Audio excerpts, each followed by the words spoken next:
मानिक भगत वैराग। श्री गुरु ग्रंथ साहिब ओदद बंदों कर अनुराग। एकंकारा सतगुरु जेह प्रसाद सच होए। वाहिगुरु जी की फतेह विघ्न विनाशन सोए।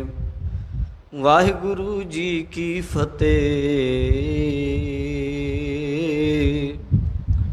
विघ्न विनाशन सोए। सतनाम वाहिगुरु साहिब जी।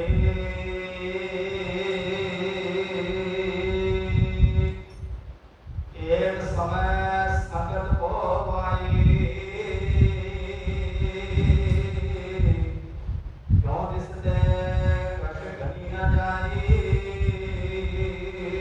कई हजार नगर करतारा। मानव मिले ना पायत पारा। तरे कामना दर्शन करही। मेरे संते मन पाशक पुरही। वाहिगुरु जी का खालसा वाहिगुरु जी की फतेह। बादशाह दरवेश बालिए दो जहान अमृत के दाते शमशीरे बहादुर सरवंस दानी कलगीधर पिता साहिब श्री गुरु गोबिंद सिंह जी महाराज सच्चे पातशाह जी दे महान पावन पवित्र स्थान गुरुद्वारा श्री नाडा साहिब जी विखे पंचकूले की पावन धरती उत्ते अपनियां हाजरियां लवा रहे गुरु सवारे खालसा जी। आप जी वडभागे हों जो बड़े ही प्रेम अते सत्कार दे नाल गुरु चरनां विच बैठ के पावन गुर इतिहास की कथा बड़ी ही शरधा ते भावना दे नाल सरवण करते हों। बड़ा अलौकिक आनंदमई इतिहास दीन दुनिया दे मालिक जाहर पीर जगत गुरु बाबा धन धन सतगुरु श्री गुरु नानक देव जी महाराज उन्हां दे जीवन दे कौतक सतगुरु श्री गुरु नानक देव महाराज जी ने जो करतारपुर साहिब की पावन धरती दे उत्ते जिसनों धन गुरु नानक देव महाराज जी के जीवन का कह लो कि वो चौथी उदासी जो वो अंतला समा जिस समय भाई गुरदास जी ने लिखा है पहर संसारी कपड़े मंजी बैठ किया वर्तारा। संसारी वस्त्र पहन के संसारी कारज कीते खेती कीती धर्म की किरत कीती मानवता का भला कीता। गुरु बाबा सतगुरु श्री गुरु नानक देव जी महाराज जी ने गुरमत का सच्चा सुच्चा उपदेश पूरी दुनिया को दिता। ऐसे अलौकिक आनंदमई प्रसंग चल रहे हैं। अज का प्रसंग सत्कारयोग चूड़ामन कवि संतोख सिंह जी दस रहे ने कि एक वार की गल है श्री करतारपुर साहिब विखे बहुत ज़्यादा संगत इकट्ठी होके चल आई है जिहदी गिनती कई हज़ार लिखी है। आओ सुनते हाँ संगतां नूं गुरु नानक देव जी महाराज जी ने किवें पार उतारा कीता है।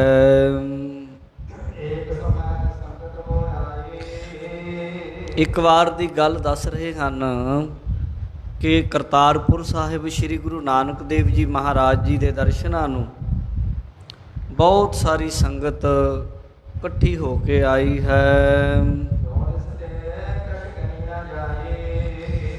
सतगुरु गुरु नानक देव महाराज जी का प्रताप चारे दिशावां विच पूरब पश्चिम उत्तर दक्षिण हर जगह फैलिया होया।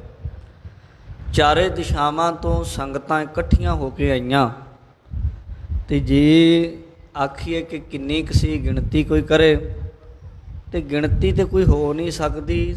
ਹਜ਼ਾਰਾਂ ਦੇ ਹਿਸਾਬ ਨਾਲ ਸੰਗਤਾਂ ਆਈਆਂ ਹਨ।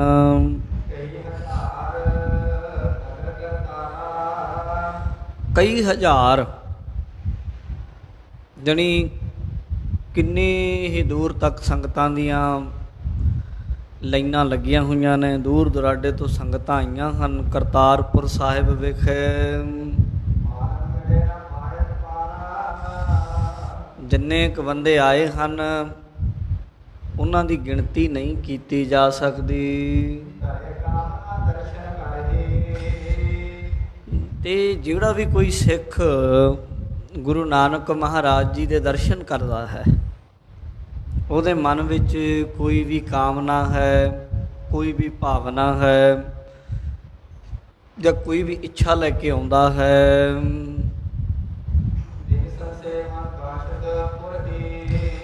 ਸਤਿਗੁਰੂ ਗੁਰੂ ਨਾਨਕ ਦੇਵ ਜੀ ਮਹਾਰਾਜ ਜੀ ਦੀ ਇਹ ਬਖਸ਼ਿਸ਼ ਹੈ, ਇਹ ਪ੍ਰਤਾਪ ਹੈ ਉਹਨਾਂ ਦੇ ਦਰਸ਼ਨਾਂ ਦਾ ਕਿ ਕੋਈ ਗੁਰਸਿੱਖ ਕੋਈ ਦੁਨਿਆਵੀ ਕਾਮਨਾ ਲੈ ਕੇ ਆ ਜਾਏ। ਕੋਈ ਦੁੱਧ ਮੰਗਦਾ, ਕੋਈ ਪੁੱਤ ਮੰਗਦਾ ਹੈ, ਕੋਈ ਧਨ ਮੰਗਦਾ ਹੈ।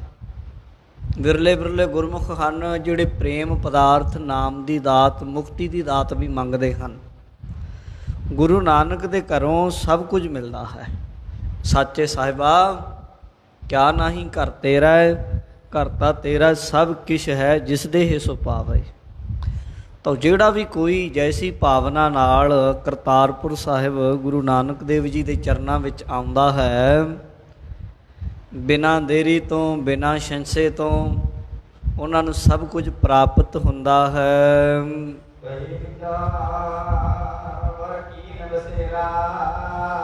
ਤੇ ਰਾਤ ਹੋ ਗਈ, ਬਾਸਾ ਕੀਤਾ ਸੰਗਤਾਂ ਨੇ। ਪੜੋ। ਨਗਰ ਦੇ ਆਲੇ ਦੁਆਲੇ ਸਾਧ ਸੰਗਤ ਜੀ ਡੇਰਾ ਫੈਲਿਆ ਹੋਇਆ। ਹੁਣ ਕਈ ਹਜ਼ਾਰ ਸੰਗਤ ਆ ਜਾਣੀ ਕਰਤਾਰਪੁਰ ਸਾਹਿਬ ਦੀ ਧਰਤੀ ਦੇ ਉੱਤੇ। ਆਲੇ ਦੁਆਲੇ ਸੰਗਤਾਂ ਆਪੋ ਆਪਣੇ ਤੰਬੂ ਲਾ ਕੇ ਬੈਠੀਆਂ ਹਨ ਜੀ।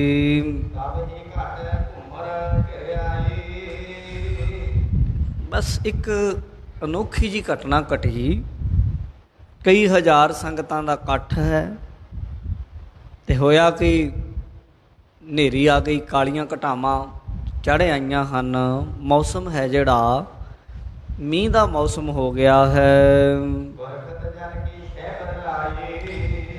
ਮੀਂਹ ਵਰਸਣ ਲੱਗਾ ਜੀ। ਤੇ ਮੀਂਹ ਵੀ ਇੰਨਾ ਕੁ ਵਰਸਿਆ ਜਿਹਨੂੰ ਅਸੀਂ ਸ਼ੈਬਰ ਲਾ ਕੇ ਵਰਸਣਾ ਜਾਂ ਝੜੀ ਕਹਿ ਦਈਏ।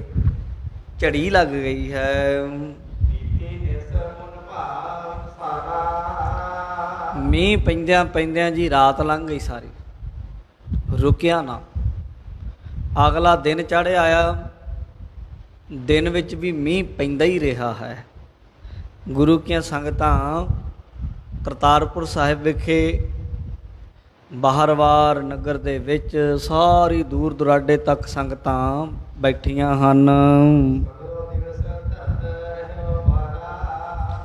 ਸਾਰਾ ਹੀ ਦਿਨ ਵੀ ਉਸ ਦਿਨ ਮੀਂਹ ਪੈਂਦਾ ਰਿਹਾ, ਮੀਂਹ ਰੁਕਿਆ ਨਾ।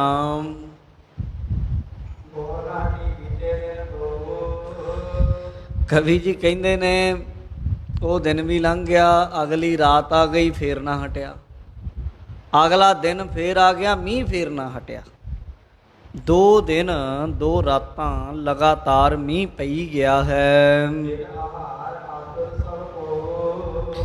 ਹੁਣ ਅੱਜ ਦੀ ਤਰ੍ਹਾਂ ਤੇ ਸਾਧ ਸੰਗਤ ਜੀ ਇੱਦਾਂ ਹੈ ਨਹੀਂ ਕਿ ਜਿਵੇਂ ਗੈਸ ਚੱਲਦੇ ਆ ਜਾਂ ਇੱਦਾਂ ਦੀਆਂ ਚੀਜ਼ਾਂ ਦੀ ਬੜੀ ਕਮੀ ਭਾਰੀ। ਉਹਨਾਂ ਟਾਈਮਾਂ ਦੇ ਵਿੱਚ ਤੇ ਲੱਕੜਾਂ ਦੇ ਨਾਲ ਇਹ ਪ੍ਰਸ਼ਾਦਾ ਪਾਣੀ ਤਿਆਰ ਹੁੰਦਾ, ਲੰਗਰ ਪਾਣੀ ਤਿਆਰ ਹੁੰਦਾ ਤੇ ਉਹਦੇ ਨਾਲ ਹੀ ਸੰਗਤ ਛਕਦੀ। ਤੇ ਹੋਇਆ ਕਿ ਲੱਕੜਾਂ ਗਿੱਲੀਆਂ ਹੋ ਗਈਆਂ, ਬਾਲਣ ਗਿੱਲਾ ਹੋ ਗਿਆ ਤੇ 2 ਦਿਨ ਲੰਘ ਗਏ, ਮੀਂਹ ਰੁਕਿਆ ਨਾ। ਤੇ ਮੀਂਹ ਨਾ ਰੁਕਣ ਕਾਰਨ ਲੰਗਰ ਬਣ ਨਾ ਸਕਿਆ।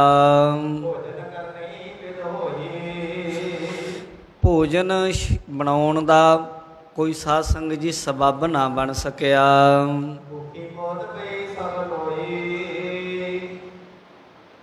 ਸਰੀਰ ਹੈ ਆਖਰ ਸਾਧ ਸੰਗਤ, ਭੁੱਖ ਤੇ ਲੱਗਦੀ ਹੈ। ਜਿੰਨੀ ਸੰਗਤ ਹੈ, ਭੁੱਖ ਲੱਗ ਗਈ, ਲੰਗਰ ਪ੍ਰਸ਼ਾਦਾ ਪਾਣੀ ਤਿਆਰ ਨਾ ਕਰ ਸਕੇ, ਤੇ ਜਦੋਂ ਲੰਗਰ ਨਾ ਤਿਆਰ ਹੋ ਸਕਿਆ ਤੇ ਭੁੱਖ ਲੱਗੀ ਹੈ ਸਰੀਰ ਨੂੰ, ਮੌਕਾ ਹੀ ਨਾ ਲੱਗਿਆ, ਮੀਂਹ ਨੇ ਮੌਕਾ ਨਾ, ਸਮਾਂ ਨਾ ਦਿੱਤਾ ਭੋਜਨ ਬਣਾਉਣ ਦਾ। ਜਿੱਥੇ ਕਿਤੇ ਵੀ ਮੀਂਹ ਹੀ ਮੀਂਹ, ਮੀਂਹ ਹੀ ਮੀਂਹ, ਜਲੋ ਜਲ ਚਾਰੇ ਪਾਸੇ ਕੀਤਾ ਪਿਆ ਹੈ। ਸਤਿਗੁਰੂ ਗੁਰੂ ਨਾਨਕ ਦੇਵ ਜੀ ਮਹਾਰਾਜ ਧਰਮਸ਼ਾਲਾ, ਜਿਹਨੂੰ ਅਸੀਂ ਅੱਜ ਗੁਰੂ ਘਰ ਕਹਿੰਦੇ ਹਾਂ, ਗੁਰੂ ਨਾਨਕ ਸਾਹਿਬ ਜੀ ਦੇ ਸਮੇਂ ਗੁਰਦੁਆਰਾ ਵੀ ਕਹਿੰਦੇ ਸਨ, ਧਰਮਸ਼ਾਲਾ ਵੀ ਕਹਿੰਦੇ ਸਨ। ਜਿੱਥੇ ਧਰਮ ਦਾ ਘਰ ਹੋਵੇ, ਜਿੱਥੇ ਧਰਮ ਸਿਖਾਇਆ ਜਾਏ, ਉਹਨੂੰ ਧਰਮਸ਼ਾਲਾ ਕਹਿੰਦੇ ਆ। ਸ਼ਾਲਾ ਸੰਸਕ੍ਰਿਤ ਦਾ ਸ਼ਬਦ ਹੈ, ਆਲਾ, ਆਲਾ ਕਹਿੰਦੇ ਘਰ ਨੂੰ ਕਹਿੰਦੇ ਜਿੱਥੇ ਧਰਮ ਦਾ ਘਰ ਹੋਏ। ਗੁਰਦੁਆਰੇ ਦਾ ਅਰਥ ਵੀ ਉਹੀ ਨਿਕਲਦਾ, ਜਿੱਥੇ ਗੁਰੂ ਦਾ ਦੁਆਰ ਹੋਏ, ਦਰਵਾਜ਼ਾ ਹੋਏ, ਜਿੱਥੇ ਜਾ ਕੇ ਗੁਰੂ ਦੇ ਰਾਹੀਂ ਗੁਰੂ ਦੀ ਸਿੱਖਿਆ ਪ੍ਰਾਪਤ ਕੀਤੀ ਜਾ ਸਕੇ। ਤਾਂ ਧਰਮਸ਼ਾਲਾ ਦੇ ਵਿੱਚ, ਗੁਰਦੁਆਰੇ ਦੇ ਵਿੱਚ, ਕਰਤਾਰਪੁਰ ਸਾਹਿਬ ਵਿਖੇ ਗੁਰੂ ਨਾਨਕ ਦੇਵ ਜੀ ਮਹਾਰਾਜ ਸੁਭਾਏਮਾਨ ਹਨ। ਗੁਰੂ ਜੀ ਬੈਠੇ ਹਨ। ਗੁਰੂ ਕੀਆਂ ਸੰਗਤਾਂ ਦੇਖੋ ਕਿੰਨੀਆਂ ਗੁਰੂ ਨਾਲ ਪਿਆਰ ਕਰਨ ਵਾਲੀਆਂ ਬੇਪਰਵਾਹ ਹਨ। ਲਾਪਰਵਾਹ ਨਹੀਂ, ਬੇਪਰਵਾਹ। ਬੇਪਰਵਾਹੀ ਵਿੱਚ ਬੈਠੇ, ਮੀਂਹ ਪੈਂਦਾ, ਗੁਰੂ ਮਹਾਰਾਜ ਗੁਰੂ ਨਾਨਕ ਦੇਵ ਜੀ ਸਤਿਗੁਰੂ ਜੀ ਬੈਠੇ ਹਨ। ਸੰਗਤਾਂ ਵੀ ਗੁਰੂ ਜੀ ਦੇ ਆਲੇ ਦੁਆਲੇ ਬੈਠੀਆਂ ਹਨ।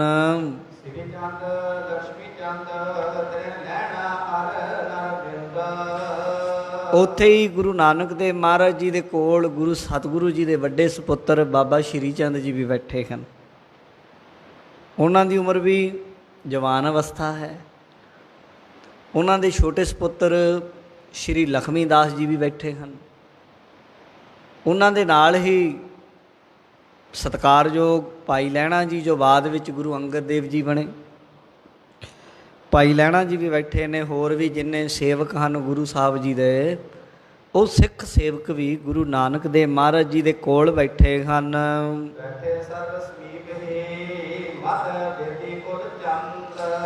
ਸਾਰੇ ਗੁਰਸਿੱਖ ਆਲੇ ਦੁਆਲੇ ਬੈਠੇ, ਸਤਿਗੁਰੂ ਗੁਰੂ ਨਾਨਕ ਦੇਵ ਮਹਾਰਾਜ ਜੀ ਵਿਚਕਾਰ ਬੈਠੇ ਹਨ। ਅੱਗੇ ਸਾਰੀਆਂ ਸੰਗਤਾਂ ਬੈਠੀਆਂ ਹਨ। ਅਤੇ ਮਾਨੋ ਕਿ ਗੁਰੂ ਨਾਨਕ ਦੇਵ ਮਹਾਰਾਜ ਜੀ ਦੇ ਕੋਲੋਂ ਉਹਨਾਂ ਨੂੰ ਸ਼ਾਂਤੀ ਮਿਲਦੀ ਹੋਵੇ, ਖੁਸ਼ੀ ਲੈ ਰਹੇ ਹਨ। ਹਾਂ, ਪਰ ਆਖਰ ਸਰੀਰ ਹੈ ਨਾ ਜੀ, ਸਰੀਰ ਹੈ ਜਿਹੜਾ, ਇਹਨੂੰ ਭੁੱਖ ਲੱਗਦੀ ਸਾਧ ਸੰਗਤ। ਸਰੀਰ ਹੈ ਜਿਹੜਾ, ਅੰਨਾ ਵਾਜ ਨਾ ਹੋਏ ਸੁਕਾਲ, ਅੰਨ ਤੋਂ ਬਿਨਾਂ ਇਹਨੂੰ ਸੁਕਾਲ ਜਣੀ ਸੰਤੁਸ਼ਟੀ ਨਹੀਂ ਮਿਲਦੀ ਹੈ। ਸਾਰੀ ਸੰਗਤ ਜਿਹੜੀ ਹੈ ਉਹਨੂੰ ਭੁੱਖ ਲੱਗ ਗਈ। ਕਈ ਗੁਰਸਿੱਖ ਤੇ ਹੁੰਦੇ ਹਨ ਜਿਹੜੇ ਸਾਧ ਸੰਗਤ ਜੀ ਭੁੱਖ ਦਾ ਦੁੱਖ ਵੀ ਕੱਟ ਲੈਂਦੇ, ਪਰ ਕਈ ਸੰਗਤ ਵਿੱਚ ਨਵੇਂ ਵੀ ਹੁੰਦੇ, ਕਈ ਬਜ਼ੁਰਗ ਵੀ ਹੁੰਦੇ, ਕਈ ਬੱਚੇ ਵੀ ਹੁੰਦੇ, ਜਿਨ੍ਹਾਂ ਤੋਂ ਭੁੱਖ ਸਹਾਰੀ ਨਹੀਂ ਜਾਂਦੀ ਹੈ। ਸੰਗਤ ਨੂੰ ਭੁੱਖਿਆਂ ਦੇਖਿਆ ਗੁਰੂ ਜੀ ਨੇ, ਔਰ ਇਹ ਵੀ ਵੇਖਿਆ ਕਿ ਲੰਗਰ ਦਾ ਮੀਂਹ ਕਰਕੇ ਕੋਈ ਪ੍ਰਬੰਧ ਨਹੀਂ ਹੋ ਪਾ ਰਿਹਾ, ਪਾਣੀ ਹੀ ਪਾਣੀ ਚਾਰੇ ਪਾਸੇ ਹੈ। ਸਤਿਗੁਰੂ ਸ਼੍ਰੀ ਗੁਰੂ ਨਾਨਕ ਦੇਵ ਮਹਾਰਾਜ ਜੀ ਮਨੁੱਖਤਾ ਦੀਆਂ ਪੀੜਾਂ ਨੂੰ ਦੂਰ ਕਰਨ ਵਾਲੇ, ਦੁਨੀਆ ਦੀ ਮਨ ਦੀ ਭਾਵਨਾ ਨੂੰ ਜਾਣਨ ਵਾਲੇ ਸਤਿਗੁਰੂ, ਸਭਨਾਂ ਦੇ ਦਿਲਾਂ ਦੀ ਜਾਣਨ ਵਾਲੇ ਗਰੀਬ ਨਵਾਜ਼ ਪਾਤਸ਼ਾਹ ਨੇ ਦੇਖਿਆ ਕਿ ਸਾਰੀ ਸੰਗਤ ਇਸ ਵਕਤ ਭੁੱਖੀ ਹੈ, ਇਹਨਾਂ ਨੂੰ ਭੋਜਨ 2-3 ਦਿਨ ਤੋਂ ਨਹੀਂ ਮਿਲਿਆ।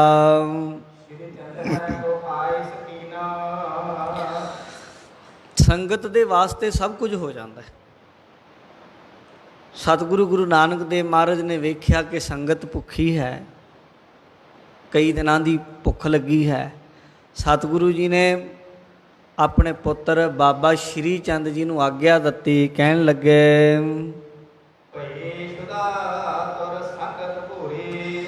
ਕਹਿੰਦੇ ਸ਼੍ਰੀ ਚੰਦ ਬੇਟਾ, ਗੁਰੂ ਕੀ ਸੰਗਤ ਨੂੰ ਭੁੱਖ ਲੱਗੀ ਹੈ, ਸੰਗਤ ਭੋਜਨ ਛਕੇ ਬਿਨਾਂ ਕਈ ਦਿਨ ਹੋ ਗਏ ਰਹਿ ਰਹੀ ਹੈ। ਪੁੱਤਰ ਜੀ ਉਠੋ, ਇੱਕ ਕੰਮ ਕਰੋ। ਕਹਿੰਦੇ ਪਿਤਾ ਜੀ ਦੱਸੋ ਕੀ ਗੱਲ ਹੈ। ਬੇਟਾ ਜੀ ਉਠੋ, ਤੁਹਾਨੂੰ ਇੱਕ ਕੰਮ ਦੱਸਦੇ ਹਾਂ, ਉਹ ਕੰਮ ਕਰੋ। ਕਹਿੰਦੇ ਜੀ ਕੀ। ਗੁਰੂ ਨਾਨਕ ਦੇਵ ਜੀ ਮਹਾਰਾਜ ਕਹਿੰਦੇ ਅੱਜ ਉਹ ਵਿਹੜੇ ਦੇ ਵਿੱਚ ਕਿੱਕਰ ਦਾ ਦਰਖਤ ਲੱਗਿਆ, ਕਿੱਕਰ ਦਾ। ਕਹਿੰਦੇ ਜੀ ਹਾਂ। ਕਹਿੰਦੇ ਉਹਦੇ ਕੋਲ ਜਾਓ।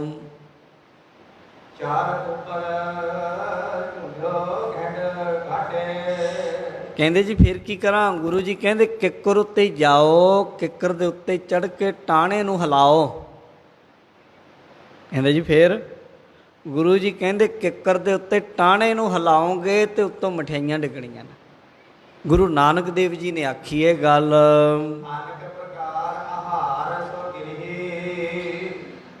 ਬਾਬਾ ਸ਼੍ਰੀ ਚੰਦ ਜੀ ਕਹਿੰਦੇ ਜੀ ਹੋਏਗਾ ਕੀ। ਗੁਰੂ ਜੀ ਕਹਿੰਦੇ ਕਈ ਤਰ੍ਹਾਂ ਦੇ ਭੋਜਨ ਕਿੱਕਰ ਤੋਂ ਡਿੱਗਣਗੇ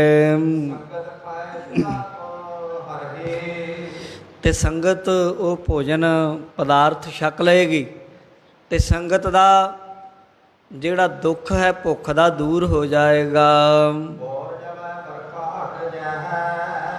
ਤੇ ਜਦੋਂ ਮੀਂਹ ਹਟ ਜਾਏਗਾ ਫਿਰ ਭੋਜਨ ਛਕ ਕੇ ਸੰਗਤ ਤ੍ਰਿਪਤ ਹੋ ਜਾਏਗੀ। ਮੀਂਹ ਹਟ ਜਾਏਗਾ, ਜਦ ਲੰਗਰ ਬਣ ਜਾਏਗਾ, ਫਿਰ ਸੰਗਤਾਂ ਆਪੋ ਆਪਣੇ ਘਰਾਂ ਨੂੰ ਚਲੀਆਂ ਜਾਣਗੀਆਂ। ਭਾਈ ਇਹ ਠੀਕ ਨਹੀਂ ਕਿ ਸੰਗਤ ਗੁਰੂ ਘਰ ਆਏ ਤੇ ਉਹਨੂੰ ਭੁੱਖ ਕੱਟਣੀ ਪਏ। ਜਦੋਂ ਇਹ ਗੱਲ ਸੁਣੀ ਬਾਬਾ ਸ਼੍ਰੀ ਚੰਦ ਜੀ ਨੇ, ਜਦੋਂ ਗੁਰੂ ਜੀ ਨੇ ਆਖਿਆ ਜਾਓ ਕਿੱਕਰ ਤੇ ਚੜ੍ਹੋ, ਕਿੱਕਰ ਦਾ ਟਾਹਣਾ ਹਿਲਾਓ, ਉੱਤੋਂ ਮਠਿਆਈਆਂ ਡਿੱਗਣੀਆਂ ਹਨ। ਉਹ ਵੀ ਸਾਡੇ ਵਰਗੇ ਹੀ ਸੀ ਮਨ ਦੇ ਵਿੱਚੋਂ। ਉਹਨਾਂ ਦੀ ਹਜੇ ਮਨ 'ਚ ਭਰੋਸਾ ਨਹੀਂ ਸੀ ਆਇਆ ਕਿ ਗੁਰੂ ਨਾਨਕ ਦੇਵ ਜੋ ਚਾਹਣੋਂ ਕਰ ਸਕਦੇ ਆ। ਉਹਨਾਂ ਦੇ ਮਨ ਵਿੱਚ ਇਹ ਸੀ ਵੀ ਕਿੱਕਰ ਤੇ ਚੜਾਂਗੇ, ਕਿੱਕਰ ਤੋਂ ਵੀ ਕਦੇ ਮਠਿਆਈਆਂ ਡਿੱਗਦੀਆਂ, ਕਦੇ ਡਿੱਗ ਸਕਦੀ ਮਠਿਆਈ। ਹੁਣ ਵੀ ਸਾਡੇ ਕਈ ਸਿੱਖ ਵੀ ਇੱਦਾਂ ਕਿੰਤੂ ਪਰੰਤੂ ਕਰਦੇ ਆ। ਕਈਆਂ ਨੇ ਤਾਂ ਇਸ ਗੱਲ 'ਤੇ ਕਿੰਤੂ ਵੀ ਬੜਾ ਜ਼ੋਰਾਂ ਨਾਲ ਕੀਤਾ। ਕਹਿੰਦੇ ਲਓ ਜੀ ਕਿੱਕਰਾਂ ਤੋਂ ਮਠਿਆਈਆਂ ਕਿਵੇਂ ਡਿੱਗ ਜਾਣਗੀਆਂ, ਹੁਣ ਡਿੱਗ ਕੇ ਦਿਖਾਓ। ਦੇਖੋ ਹਾਲਾਤ ਕੈਸੇ ਸਨ। 3 ਦਿਨ ਭੁੱਖੇ ਭਾਣੇ ਰਹੇ, ਛਕਿਆ ਕੁਝ ਨਾ। ਤੇ ਤੁਸੀਂ ਤੇ ਖਾ ਕੇ 36 ਤਰ੍ਹਾਂ ਦੇ ਭੋਜਨ ਪਦਾਰਥ ਤੇ ਮਾਰ ਕੇ ਡਕਾਰਾਂ ਤੇ ਪੀ ਕੇ ਉੱਤੋਂ ਬਦਾਮਾਂ ਵਾਲਾ ਦੁੱਧ ਬੈਠ ਕੇ ਸਟੇਜ ਤੇ ਫੜ ਕੇ ਮਹਿਕ ਕਹਿਣ ਲੱਗ ਜਾਂਦੇ ਅਸੀਂ ਨਹੀਂ ਮੰਨਦੇ ਮਠਿਆਈਆਂ ਡਿੱਗਣਗੀਆਂ। ਤੁਹਾਡੇ ਲਈ ਡਿੱਗ ਵੀ ਨਹੀਂ ਸਕਦੀਆਂ। ਤੁਹਾਨੂੰ ਤੇ ਦੇਈ ਇੰਨਾ ਕੁਝ ਵਾਹਿਗੁਰੂ ਨੇ ਦਿੱਤਾ ਕਿ ਤੁਸੀਂ ਤੇ ਨਾਸ਼ੁਕਰੇ ਹੋ ਗਏ। ਜੇਕਰ ਕਦੇ ਐਸੀ ਹਾਲਤ ਬਣ ਜਾਏ, ਭੁੱਖੇ ਹੋਵੋ ਤੇ ਸੰਗਤ ਗੁਰੂ ਨੂੰ ਆਖੇ ਕਿ ਮਹਾਰਾਜ ਜੀ ਭੁੱਖੇ ਮਰ ਰਹੇ ਹਾਂ, ਤੇ ਗੁਰੂ ਕਿਰਪਾ ਕਰੇ, ਤਰਸ ਕਰੇ, ਤੇ ਕਿੱਕਰਾਂ ਤੋਂ ਮਠਿਆਈਆਂ ਗੁਰੂ ਅੱਜ ਵੀ ਝਾੜ ਸਕਦਾ। ਸਾਧ ਸੰਗਤ ਬੋਲੋ ਸਤਨਾਮ ਸ਼੍ਰੀ ਵਾਹਿਗੁਰੂ। ਅਸੀਂ ਗੁਰੂ ਕੇ ਸਿੱਖਾਂ, ਸਾਡੀ ਸੋਚ ਭਾਈ ਲਹਿਣੇ ਵਾਲੀ ਹੋਣੀ ਚਾਹੀਦੀ, ਬਾਬੇ ਸ਼੍ਰੀ ਚੰਦ ਵਾਲੀ ਨਹੀਂ। ਬਾਬਾ ਸ਼੍ਰੀ ਚੰਦ ਕਹਿੰਦਾ ਵੀ ਮੈਂ ਨਹੀਂ ਮੰਨਦਾ ਕਿੱਕਰ ਤੋਂ ਮਠਿਆਈ ਡਿੱਗ ਜਾਊ। ਉਹਨਾਂ ਇਹ ਗੱਲ ਮੰਨੀ ਵੀ ਨਹੀਂ, ਉਹਨਾਂ ਦੀ ਬੁੱਧੀ ਨੇ, ਕਿਉਂਕਿ ਉਹ ਕਹਿੰਦੇ ਤਰਕ ਕਹਿੰਦੀ ਆ। ਤਰਕ ਦੇ ਅਨੁਸਾਰ ਜਿੰਨਾ ਕੁ ਮੇਰਾ ਗਿਆਨ ਹੈ, ਕਹਿੰਦੇ ਉਹਦੇ ਅਨੁਸਾਰ ਕਿੱਕਰ ਤੋਂ ਮਠਿਆਈ ਕਿਵੇਂ ਡਿੱਗੇਗੀ। ਪਰ ਭਾਈ ਲਹਿਣੇ ਨੂੰ ਜਦੋਂ ਆਖਿਆ ਭਾਈ ਲਹਿਣਾ ਜੀ ਜਾ ਚੜ੍ਹੇ ਕਿੱਕਰ 'ਤੇ, ਉਹਨਾਂ ਨੂੰ ਵੀ ਕਿਹਾ ਗਿਆ ਤੁਹਾਨੂੰ ਨਹੀਂ ਪਤਾ ਕਿ ਕਿੱਕਰ ਤੋਂ ਕਦੇ ਮਠਿਆਈ ਨਹੀਂ ਡਿੱਗਦੀ, ਤੁਸੀਂ ਕਾਹਤੋਂ ਚੜ੍ਹ ਰਹੇ ਉੱਤੇ। ਉਹਨਾਂ ਆਖਿਆ ਮੈਨੂੰ ਨਹੀਂ ਪਤਾ ਕਿੱਕਰ ਤੋਂ ਡਿੱਗੇ ਮਠਿਆਈ ਕਿ ਕੰਡੇ ਕਿ ਤੁੱਕੇ ਕਿ ਪੱਤੇ, ਭਾਵੇਂ ਮੈਂ ਡਿੱਗ ਜਾ, ਬਸ ਮੈਂ ਤੇ ਉਹ ਕੰਮ ਕਰਨਾ ਜੋ ਮੇਰੇ ਬਾਬੇ ਨਾਨਕ ਨੇ ਆਖਿਆ ਕਿ ਜਾ ਕਿੱਕਰ ਤੇ ਚੜ੍ਹ ਤੇ ਟਾਹਣਾ ਹਿਲਾਈ ਜਾ। ਮੈਂ ਆਪਣਾ ਕੰਮ ਕਰਨਾ, ਬਾਬਾ ਨਾਨਕ ਆਪਣਾ ਕੰਮ ਕਰੀ ਜਾਏ। ਇਹ ਹੈ ਸ਼ਰਧਾਲੂ ਦੀ, ਇਹ ਹੈ ਗੁਰਸਿੱਖ ਦੀ ਅਵਸਥਾ। ਸਾਡੇ ਵਰਗੇ ਅੱਜ ਤਰਕਾਂ ਦੇ ਟੋਕਰੇ ਚੁੱਕੀ ਫਿਰਦੇ ਤੇ ਸਾਡੇ ਨਾਲ ਤਦੇ ਸਾਧ ਸੰਗਤ ਕੋਈ ਕਲਾ ਵਰਤਦੀ ਨਹੀਂ, ਜੀਵਨ ਸੁੱਕਿਆ ਪਿਆ। ਚਲੋ ਵਿਚਾਰ। ਕਹਿੰਦੇ ਗੁਰੂ ਨਾਨਕ ਦੇਵ ਜੀ ਨੇ ਬਾਬਾ ਸ਼੍ਰੀ ਚੰਦ ਜੀ ਆਪਣੇ ਵੱਡੇ ਪੁੱਤਰ ਨੂੰ ਆਖਿਆ ਪੁੱਤਰ ਜੀ ਤੁਸੀਂ ਕਿੱਕਰ ਉੱਤੇ ਚੜ੍ਹੋ ਤੇ ਜਾ ਕੇ ਕਿੱਕਰ ਦਾ ਟਾਹਣਾ ਹਿਲਾਓ।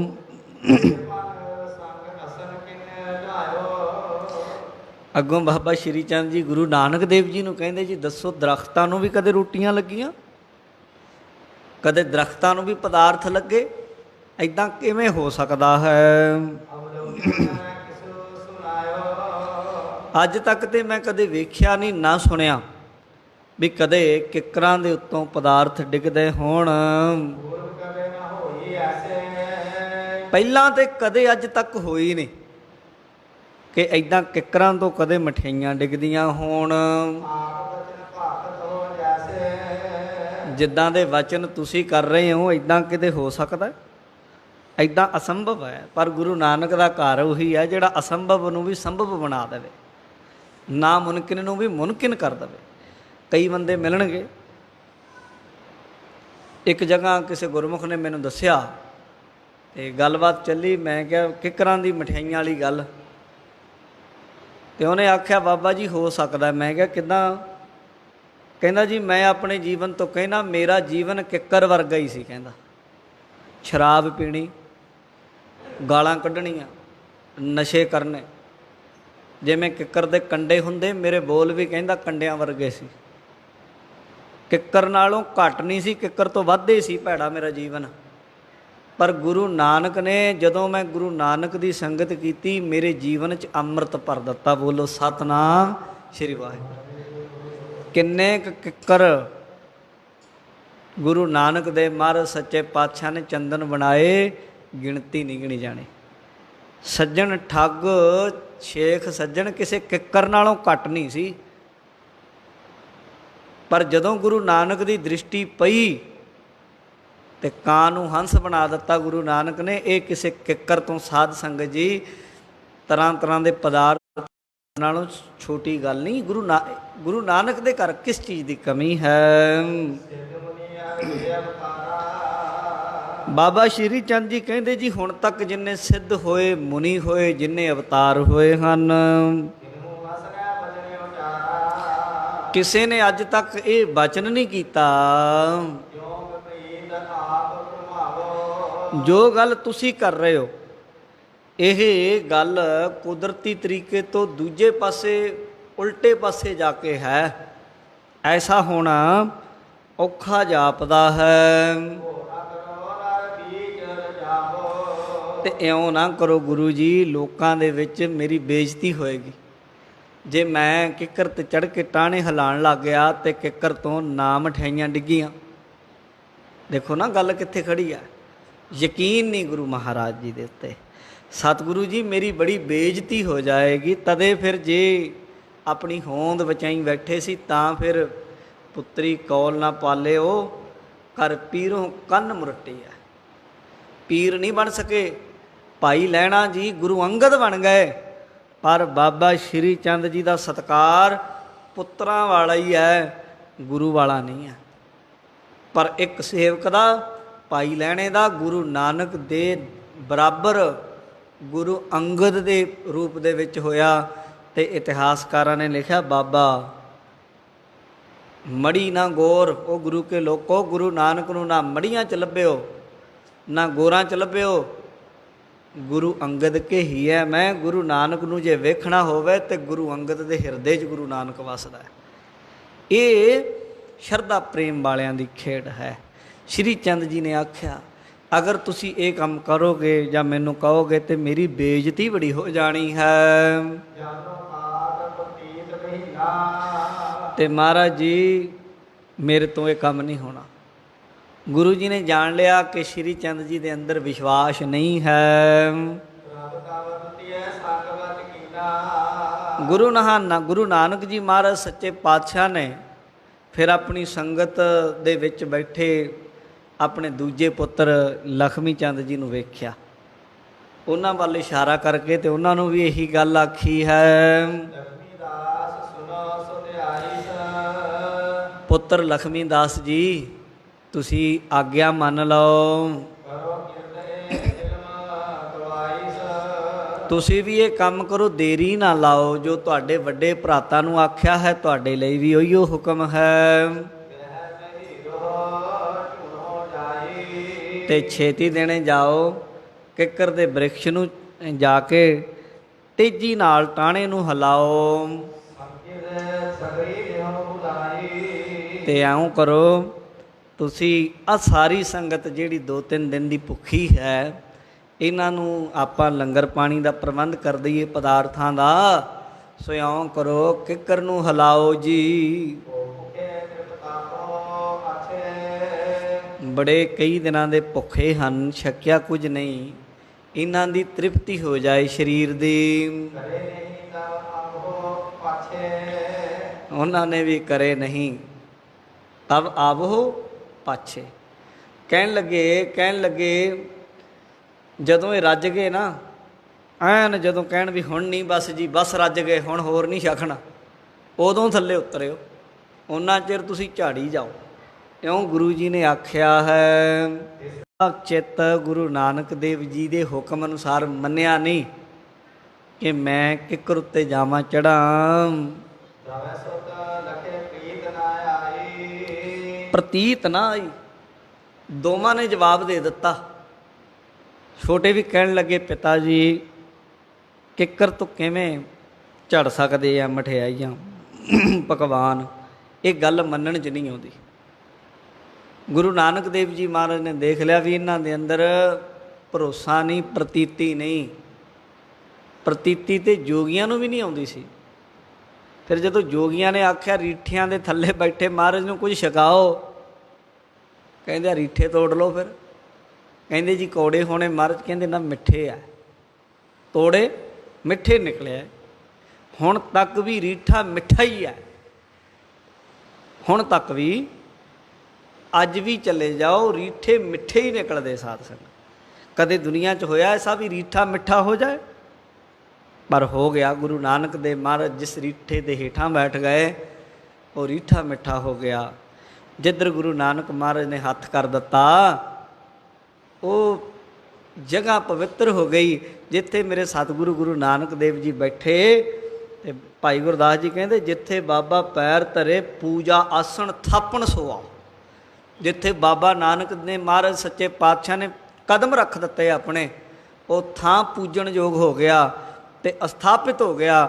ਲੋਕ ਉੱਥੇ ਜਾ ਕੇ ਮਨੋ ਮੰਗੀਆਂ ਮੁਰਾਦਾਂ ਪਾਉਂਦੇ ਆ, ਉੱਥੋਂ ਕਦੇ ਕੋਈ ਖਾਲੀ ਨਹੀਂ ਜਾਂਦਾ। ਪਰ ਇਹ ਗੱਲ ਹੈ ਪ੍ਰੇਮ ਵਾਲਿਆਂ ਦੀ, ਵਿਸ਼ਵਾਸ ਵਾਲਿਆਂ ਦੀ। ਲਖਮੀ ਦਾਸ ਜੀ ਵੀ, ਛੋਟੇ ਪੁੱਤਰ ਵੀ ਇਸ ਪਰਖ ਦੀ ਘੜੀ ਵਿੱਚ ਖਰੇ ਨਾ ਉਤਰ ਸਕੇ। ਕਹਿੰਦੇ ਵੀ ਇਹ ਗੱਲ ਉਚਿਤ ਨਹੀਂ, ਇਹ ਹੋ ਨਹੀਂ ਸਕਦਾ ਹੈ। ਹਾਂ, ਉੱਤਮ ਹੋਤੋ ਜੋ ਦਾਸਨ ਮਾਹੀ।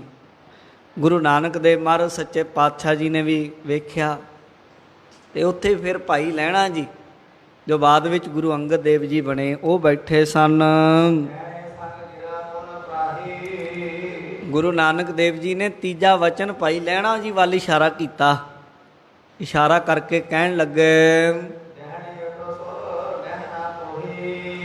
ਕਹਿੰਦੇ ਲਹਿਣੇ ਉਠੋ ਸੋ ਲਹਿਣਾ ਤੋਹੀ। ਆਹਾ, ਭਾਈ ਲਹਿਣਿਆ ਤੂੰ ਬਹੁਤ ਕੁਝ ਲੈਣਾ ਹੈ, ਤੂੰ ਲੈਣ ਵਾਲਾ ਹੈ, ਉੱਠ ਫਿਰ ਜਾ, ਤੈਨੂੰ ਵੀ ਇਹੀ ਹੁਕਮ ਹੈ।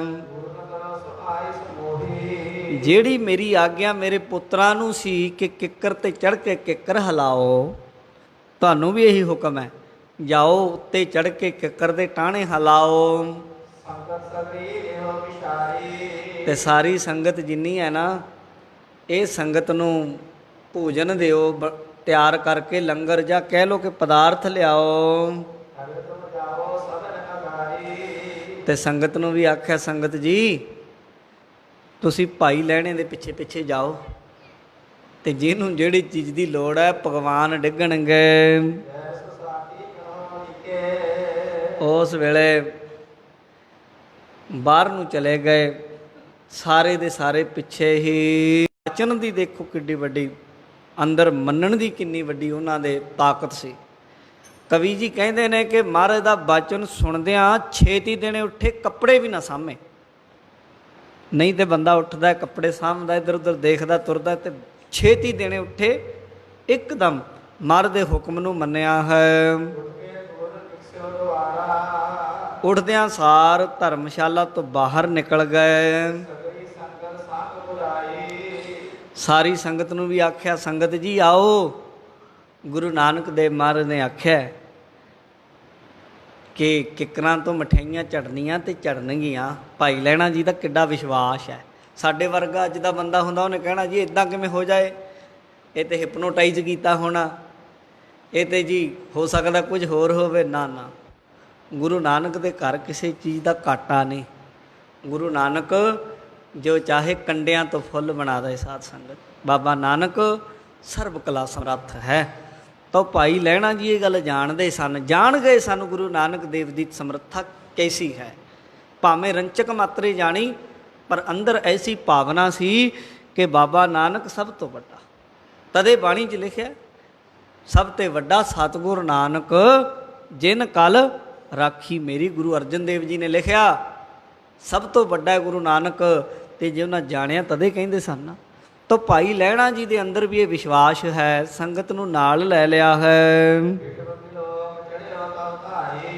ਉਸ ਵੇਲੇ ਸਾਧ ਸੰਗਤ ਜੀ ਬਾਹਰ, ਸੰਗਤ ਵੀ ਪਿੱਛੇ ਪਿੱਛੇ ਆ ਗਈ। ਸਤਿਗੁਰੂ ਗੁਰੂ ਨਾਨਕ ਦੇਵ ਜੀ ਖੜੇ ਦੇਖ ਰਹੇ ਆ।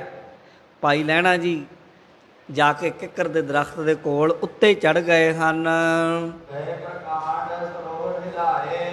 ਉੱਤੇ ਜਾ ਕੇ ਮੋਟਾ ਜਿਹਾ ਟਾਹਣਾ ਫੜਿਆ, ਜਾ ਕੇ ਪੈਰ ਲਾ ਕੇ ਇੱਕ ਟਾਹਣੇ ਨੂੰ ਤੇ ਦੂਜੇ ਟਾਹਣੇ ਨੂੰ ਹੱਥ ਨਾਲ ਫੜ ਕੇ ਇੱਦਾਂ ਜ਼ੋਰ ਨਾਲ ਟਾਹਣਾ ਹਿਲਾ ਦਿੱਤਾ। ਤੇ ਕਹਿੰਦੇ ਡਿੱਗਦਿਆਂ ਹੀ ਭੋਜਨ ਦੇ ਸੇ, ਬਸ ਡਿੱਗਦੇ ਪਦਾਰਥ ਦਰਖਤ ਦੇ ਉੱਤੋਂ ਮਾਨੋ ਕਿ ਟੋਕਰੀਆਂ ਭਰ ਭਰ ਰੱਖੀਆਂ ਹੋਣ, ਲੱਡੂਆਂ ਦੀਆਂ, ਜਲੇਬੀਆਂ ਦੀਆਂ, ਪੇੜਿਆਂ ਦੀਆਂ ਤੇ ਤਰ੍ਹਾਂ ਤਰ੍ਹਾਂ ਦੇ ਪਕਵਾਨਾਂ ਦੀਆਂ। ਤੇ ਸਾਧ ਸੰਗਤ ਜੀ ਅਸਮਾਨੋਂ ਪਦਾਰਥ ਡਿੱਗੇ ਹਨ, ਪੂਰੀਆਂ, ਲੱਡੂ, ਜਲੇਬੀਆਂ, ਐਸੇ ਐਸੇ ਪਦਾਰਥ ਡਿੱਗੇ ਹਨ। ਸਾਰੇ ਦੇਖਦੇ ਆ, ਹੈਰਾਨ ਰਹਿ ਗਏ। ਕਵੀ ਜੀ ਕਹਿੰਦੇ ਇਉਂ ਨਹੀਂ ਕਿ ਅੱਜ ਸਾਨੂੰ ਹੈਰਾਨੀ ਹੁੰਦੀ ਹੈ ਕਿ ਇੱਦਾਂ ਕਿਵੇਂ ਹੋ ਗਿਆ। ਕਵੀ ਜੀ ਕਹਿੰਦੇ ਉਦੋਂ ਵੀ ਜਿੰਨੀ ਸੰਗਤ ਸੀ ਉਹ ਵੀ ਹੈਰਾਨ ਰਹਿ ਗਈ। ਸਾਰਿਆਂ ਦੇ ਕਹਿ ਲਓ ਕਿ ਮੂੰਹ 'ਚ ਉਂਗਲਾਂ ਦੰਦੇ ਆ ਵੀ ਆਹ ਕੀ ਹੋ ਗਿਆ। ਦਿਮਾਗ ਤੋਂ, ਅਕਲ ਤੋਂ ਪਰੇ ਦੀ ਗੱਲ ਹੋ ਗਈ, ਪਰ ਹੈਰਾਨ ਰਹਿ ਗਏ, ਦੰਗ ਰਹਿ ਗਏ। ਇਹਨੂੰ ਕਰਾਮਾਤ ਕਹਿੰਦੇ ਹਨ। ਤੇ ਸੰਗਤ ਜਿਹੜੀ ਸਾਧ ਸੰਗਤ ਜੀ ਕਈ ਦਿਨਾਂ ਦੀ ਭੁੱਖੀ ਸੀ ਨਾ, ਸੰਗਤ ਦੇ ਲਈ ਕਰਾਮਾਤ ਵਰਤ ਜਾਂਦੀ ਹੈ। ਸੰਗਤ ਦੇ ਲਈ ਸਭ ਕੁਝ ਹੋ ਜਾਂਦਾ ਹੈ। ਕੋਈ ਸਾਡੇ ਵਰਗਾ ਇਹ ਗੱਲ ਆਖੇ ਅਸ਼ਰਦਕ ਵੀ ਮੈਂ ਨਹੀਂ ਮੰਨਦਾ, ਮੇਰੇ ਲਈ ਕਰੋ, ਤੇ ਇੱਦਾਂ ਨਹੀਂ ਹੁੰਦਾ। ਸੰਗਤ ਲਈ ਹੋ ਸਕਦਾ। ਸੰਗਤ ਦੇ ਲਈ ਤੇ ਪਾਣੀ ਦਾ ਦੁੱਧ ਬਣਾ ਸਕਦੇ ਪਾਤਸ਼ਾਹ ਜੀ। ਸੰਗਤ ਦੇ ਲਈ ਤੇ ਧਰਤੀ ਸੋਨੇ ਦੀ ਕਰ ਸਕਦੇ ਆ। ਸੰਗਤ ਦੇ ਲਈ ਤੇ ਅਸਮਾਨ 'ਚੋਂ ਸਭ ਪਦਾਰਥ ਵਰਸਾ ਸਕਦੇ ਆ। ਐਸੀ ਸੰਗਤ ਦੇ ਉੱਤੇ ਮਹਾਰਾਜ ਕਿਰਪਾ ਕਰਦੇ ਆ। ਸੰਗਤ ਨਾਲ ਇੰਨਾ ਹੀ ਪਿਆਰ ਹੈ ਤਾਂ ਉਹ ਸੰਗਤ ਦੀ ਭੁੱਖ ਦੇਖ ਕੇ ਕਲਾ ਵਰਤਾਈ ਹੈ। ਤੇ ਸਾਧ ਸੰਗਤ ਜੀ ਤਰ੍ਹਾਂ ਤਰ੍ਹਾਂ ਦੇ ਪਦਾਰਥ ਸੰਗਤਾਂ ਨੇ ਲਏ, ਝੋਲੀਆਂ ਕਰ ਲਈਆਂ, ਝੋਲੀਆਂ ਭਰ ਗਈਆਂ ਤੇ ਸਭ ਨੇ ਛਕਿਆ ਹੈ।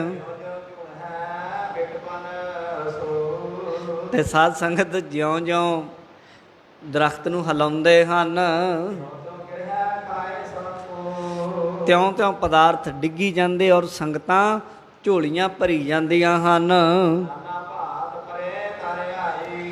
ਤੇ ਸਾਧ ਸੰਗਤ ਜੀ ਕੱਪੜੇ ਥੱਲੇ ਵਿਛਾ ਦਿੱਤੇ। ਕਈ ਤਰ੍ਹਾਂ ਦੇ ਪਦਾਰਥ ਵਸਤਰਾਂ ਦੇ ਉੱਤੇ, ਕੱਪੜਿਆਂ ਦੇ ਉੱਤੇ ਡਿੱਗ ਗਏ। ਸੰਗਤਾਂ ਨੇ ਰੱਜ ਰੱਜ ਕੇ ਛਕੇ ਹਨ। ਪਰ ਇੱਕ ਗੱਲ ਹੋਈ, ਦਰਖਤ ਨੂੰ ਲੱਗੇ ਨਹੀਂ ਸੀ ਹੋਏ। ਕਵੀ ਜੀ ਕਹਿੰਦੇ ਲੱਗੇ ਨਹੀਂ, ਕਿੱਕਰ ਨੂੰ ਲੱਡੂ ਲੱਗਦੇ ਵੀ ਨਹੀਂ ਹੁੰਦੇ।